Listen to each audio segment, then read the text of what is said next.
우리가 연애를 할 때는 최선의 준비와 최선의 조건 속에서 만납니다. 커피숍에서 커피값 가지고 나와서 맛있는 음식 사줄 수 있는 준비 속에서 제일 좋은 옷을 입고 나와 만나지만, 살면 현실은 하이힐 한 번 신을 틈이 없습니다. 하이힐은 못 박다가 다 부러졌고 남은 거는 짝이 맞지 않는 슬리퍼만 남습니다. 이게 뭐야? 남편은 왜 나를 이따위로 살게 해? 남편은 직장에 나가서 모든 고초를 겪으면서 버티고 있습니다. 종교라는 게 성립되려면 신이 존재해야 되고, 그 신을 섬기는, 추앙하고 경배하는 신자가 있어야 됩니다. 신은 자기가 누구인지, 어떤 신인지 밝혀야 되고, 신자들은 그 신에게 무슨 책임을 지며 무슨 보상을 받는지를 알아야 됩니다. 그런 차원에서 우리가 믿는 하나님은 공포의 하나님이 아니며, 우리 좋아하는 표현같이 전지전능하시되 그것을 앞세우지 않고 사랑의 하나님, 자비롭고 은혜롭고 노하기를 더디하고 인자와 진실이 많은 하나님이라고 자신을 선포하십니다.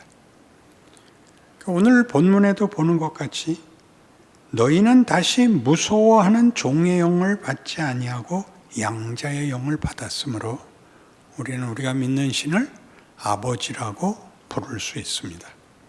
여기가 기독교의 가장 중요한 다른 모든 종교와 비교할 수 없는 특징입니다. 우리 하나님은 우리에게 공포의 대상이 아닙니다. 그래서 우리는 누구냐 할 때 우리는 이 하나님이 지으신 그의 영광과 그의 형상을 물려받은, 하나님이 기쁘게 우리로 아버지라고 불리우기를 기뻐하는 존재로 만드신 그의 자녀들입니다. 세상에서는 인간의 존재론을 따질 때 인식론적으로 잘 아시는 대로 나는 생각한다, 고로 존재한다 라고 자기의 존재의 근거를 가져야 된다면, 예수를 믿는 사람들에게는 나는 하나님이 사랑하시는 자녀다가 그 존재론의 근거가 됩니다. 하나님이 우리를 사랑하시며 우리를 기뻐하시며 우리에게 찬송받으시며 우리가 하나님의 영광이 되기를 기뻐하십니다. 그런데 왜 고단하냐 하는 문제가 이제 현실입니다. 이 하나님이 우리를 향하여 끊을 수 없는 관계, 마치 혈육같이 우리를 부르시고 묶으시고 약속하시고 모든 것을 주려 하십니다. 오늘 본문에서도 본 바와 같이 우리는 하나님의 종이 아니고 하나님의 자녀이며, 그래서 그 유산을 물려받을 후손입니다. 유산을 물려받는 후손이라는 것은 재산을 물려받는다는 간단한 얘기가 아니라, 모든 부모는 자식에 대하여 자기가 가진 것을 몽땅 줄 수 있는 관계를 가집니다. 우리가 하나님의 자녀라는 것은 하나님이 우리를 위하여 못할 것이 없다, 그렇게 선언하는 것이며, 내가 네게 줄 수 있는 가장 귀한 것들을 다 줄 테이니 너희는 받아라, 그걸 배워라, 이렇게 말하는 관계라는 것이죠. 여러분, 우리 세상에서도 부모와 자식의 관계는 매우 놀라워서, 여러분이 누구에게 당신은 무슨 그레고리 팩을 닮았다. 그러면 굉장한 칭찬인데 그래도 불쾌하죠. 그레고리 팩이 나를 닮았지 왜 내가 그레고리 팩을 닮았냐. 그렇게 말할 것입니다.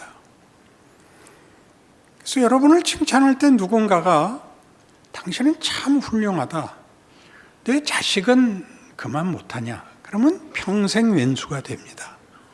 자식은 부모 입장에서는 부모보다 자식이 더 낫기를 바랍니다. 기꺼이 그럽니다. 그래서 가깝고 싶으면 당연히 당신 자녀들은 참 놀라워, 귀해. 어떻게 그런 자식을 낳았어? 그럼 평생 동안 이제 절친이 되는 것이고 무슨 문제가 있어도 상관이 없는데 바로 이런 부모는 자식에게 줄 수 있는 것을 다 주며 심지어 자기가 희생을 당하고 믿지는 한이 있어도 자녀에게만은 양보하거나 제한하지 않는다라는 것을 우리가 압니다. 그런데 이렇게 사랑하는 부모가 크면서는 왼수였던 것입니다. 왜냐하면 공부를 하려지 않습니까? 학교를 가라. 공부를 잘해라. 너 92점이 뭐냐? 100점을 맞아야지. 혹 실수를 했으면 99점이어야지.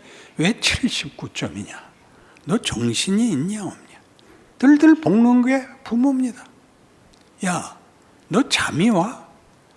지난 시험에서 너 32등 했는데 너희 반 학생이 22명이라는데 왜 등수가 32명이냐? 너 죽을래? 복죠. 그래서 다 부모가 싫습니다.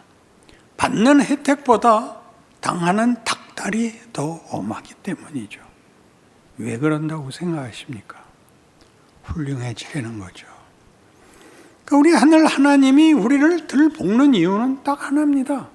너는 짐승이 아니다. 너는 종이 아니다.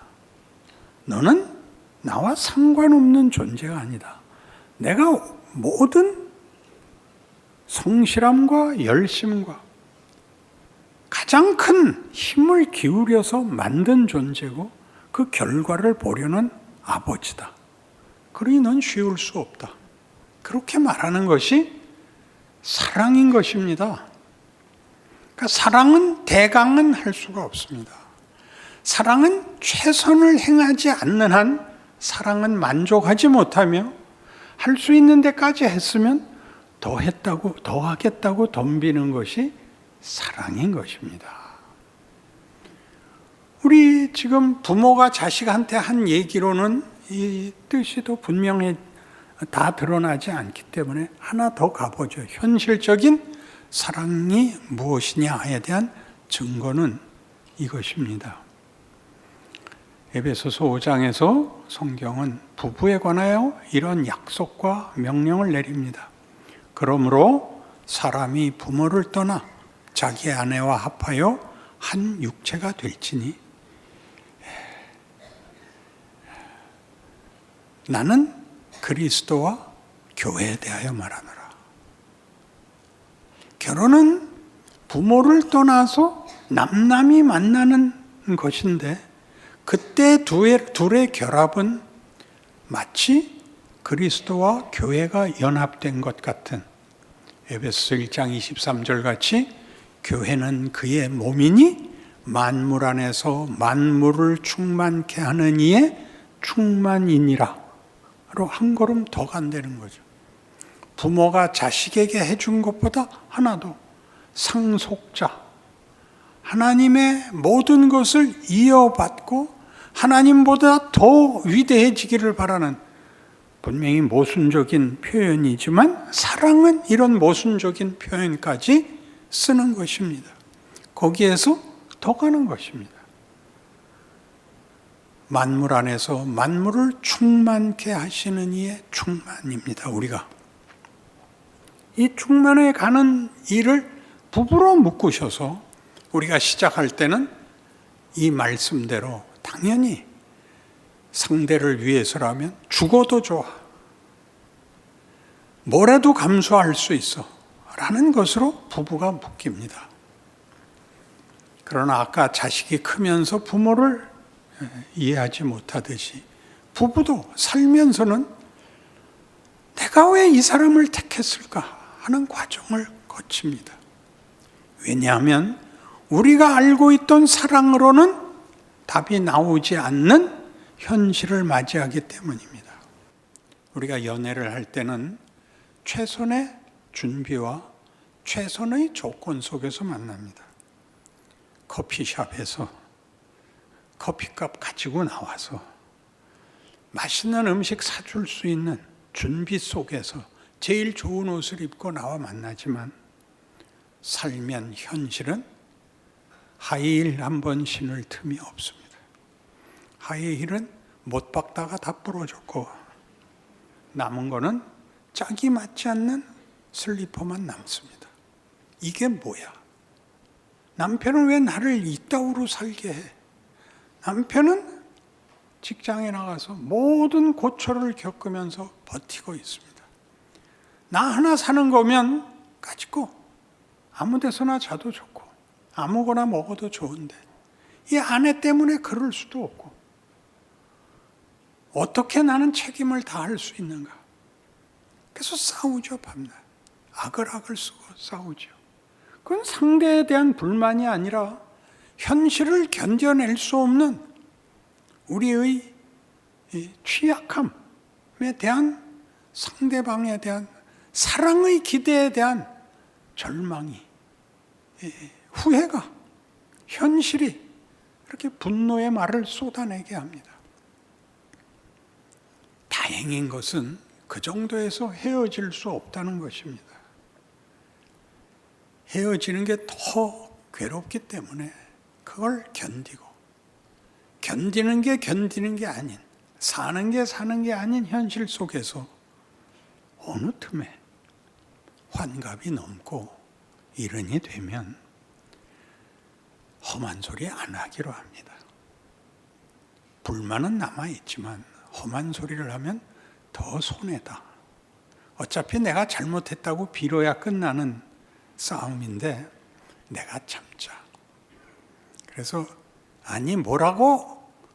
그래 하고 싶은 말 있으면 해봐. 아니 당신 아직 기운이 남아있어서 참 좋아. 이렇게 변합니다.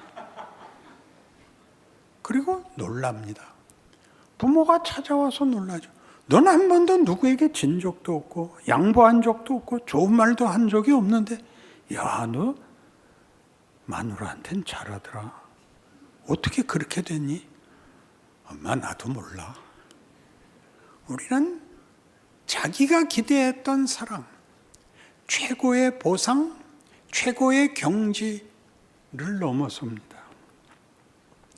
감수를 합니다. 굉장하지요.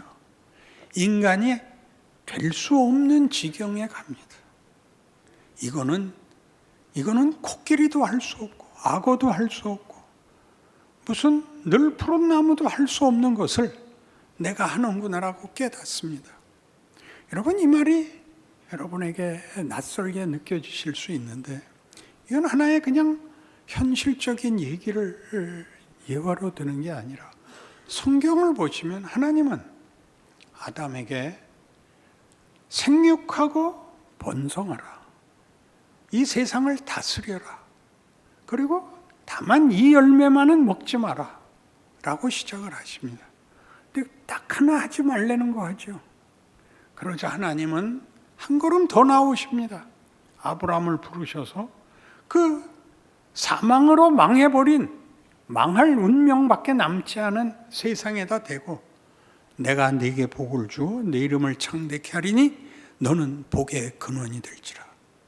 너를 축복하는 자에게는 내가 복을 내리고 너를 저주하는 자에게는 내가 저주하리니 땅의 모든 족속이 너를 인하여 복을 얻을 것이니라. 너 이거 먹으면 죽는다. 너 먹었다 죽어라 해서 그 인류를 놓고 너를 축복하는 자는 내가 복을 내리고 너를 저주하는 내가 저주하겠다. 이 같은 인간을 놓고 하나님이 여기로 더 나오십니다. 우리를 만들어 놓는 바람에 하나님은 당신이 하시는 최선을 넘어서십니다. 모든 족속이 너를 인하여 복을 얻을 것이다. 그들은 나중에 이렇게 저렇게 애굽에서 종로로 탈 수밖에 없게 되는데 모세를 세웁니다. 모세를 세워서 그들을 끌고 나오시죠. 말을 안 들어서 하나님이 모세 보고 이거 다 죽이고 너로 내가 새로운 민족을 이루겠다. 모세가 뭐라 그래요? 하나님, 내가 하나님이 누군지 압니다. 죽이긴 누굴 죽여요? 여기까지 끌고 나오셨는데요. 참으세요. 그래, 네 말이 맞다. 더 가자. 하나님이 변하신다니까요. 모세를 세우고 사무엘을 세우고 엘리야를 세우고 하박국을 세우고 이사야를 세우고 세운 선지자마다 하는 얘기가 뭔지를 보세요. 이제껏 알았던 하나님, 이제껏 했던 하나님이 이스라엘 백성에게 베푼 최선을 넘어서는 그들의 변덕과 반역과 그들의 실패를 넘어서는 얘기를 하죠. 새 언약을 내가 너희에게 주노라. 이번 언약은 너희를 애굽에서 꺼낸 언약과 다르다. 그때는 내가 너희의 남편이 되었어도 너희가 내 말을 듣지 않았다. 그래서 이제는 내가 내 아들을 보내 너희들을 내 원래 목적, 하나님의 자녀라는 이름이 갖는 영광에 이르게 하고야 말겠다. 그리고 그래서 예수가 오시게 됩니다. 사랑은 놀라운 것이죠. 우리가 고린도전서 13장에서 사랑장을 보는데 오늘 마침 또 성가대가 13장을 했어요. 사랑은 환상이 아니며 능력도 아니며 그리고 열정도 아니랍니다. 사랑은 오래 참는 거랍니다. 속내지 않으며 무례히 행치 않으며 모든 것을 참고 믿고 바라고 견딘답니다. 사랑은 어마어마한 거죠. 그래서 결론이 뭐로 나느냐 하면 믿음, 소망, 사랑 이 세 가지는 항상 있을 것인데 그 중에 제일은 사랑이랍니다. 우리 나중에 천국에 가면 믿음도 필요 없고 소망도 필요 없죠. 다 실현됐으니까. 그러나 사랑은 남아있을 거랍니다. 왜요? 그건 더하거든요. 만족이 없습니다.